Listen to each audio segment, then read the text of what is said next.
সুস্থতা যেমন আল্লাহর দেওয়া সবচেয়ে বড় নিয়ামত, ঠিক সেরকমই অসুস্থতাও আল্লাহর দেওয়া নিয়ামত। কিন্তু আমরা মানুষেরা অসুস্থতাকে একটা বড় গজব বা খুব জঘন্যতম কাজ বলে মনে করি। কারণ একটা মানুষ যদি অসুস্থ থাকে, সেই মানুষটাকে তো আমরা সাহস তো দেই না, বরং আমরা খোঁচাতে তাকে কথা বলতে পারি খুব ভালো করে।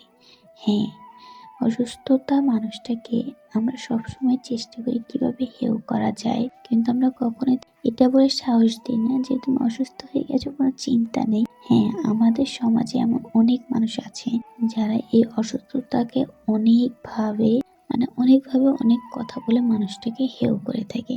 একটা কথা কি জানে, মানুষেরা কখনোই চায় না যে অসুস্থ হতে, কারণ যে অসুস্থ সেই জানে যে কতটা কষ্ট, কতটা সহ্য করতে হয়। একজন মানুষ অসুস্থ হলে তাকে সবসময় চেষ্টা করেন সাহস দেওয়া, তাকে বলতে যে তুমি সুস্থ হয়ে যাবে, আল্লাহর কাছে দোয়া করো। কিন্তু সেটাকে নিয়ে খোঁচা দিয়েন না।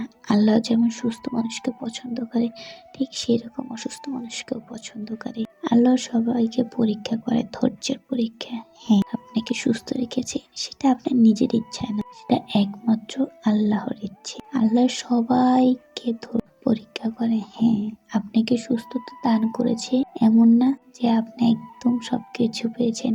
আপনাকে যে সুস্থতা দান করেছে সেই মানুষটাই আবার অন্য মানুষকে অসুস্থতা দান করেছে, কিন্তু তারা দুজনেই একই। আপনাকে পরীক্ষা করছে আপনি কিভাবে সেটাকে ব্যবহার করছেন, আর একজনকে ধৈর্য পরীক্ষা নিচ্ছে সে অসুস্থতাকে কিভাবে আমার মনে হয় যে একজন মানুষকে একটু খোঁচা দিয়ে কথা না বলে তাকে সাহস দেন, তার পাশে থাকে, সেটা কখনোই খারাপ হবে না, বরং ভালোই হবে।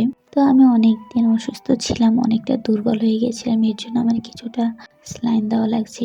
কিন্তু আমি দেখেছি অসুস্থ হলে আসলে মানুষ চেনা যায়, মানুষকে বোঝা যায়। একটা কথা কি জানেন, অসুস্থ হলে আর টাকা না থাকলে মানুষ চেনা যায়। আমি খুব ভালো করে মানুষ চিনে গিয়েছি, কারা আমার দুঃসময় ছিল আর কারা আমার ভালো সময় আমাকে খুব খেয়াল করেছিল। কিন্তু কিছু কিছু মানুষ আমার অসুস্থতার সময়ও আমাকে এত ভালো করে খেয়াল রেখেছে, যাদের কথা আমি কখনোই বলবো না। আমি তাদের মন থেকে দোয়া করি তারা সব সময় ভালো থাকে। আজকের জন্য আল্লাহ হাফেজ।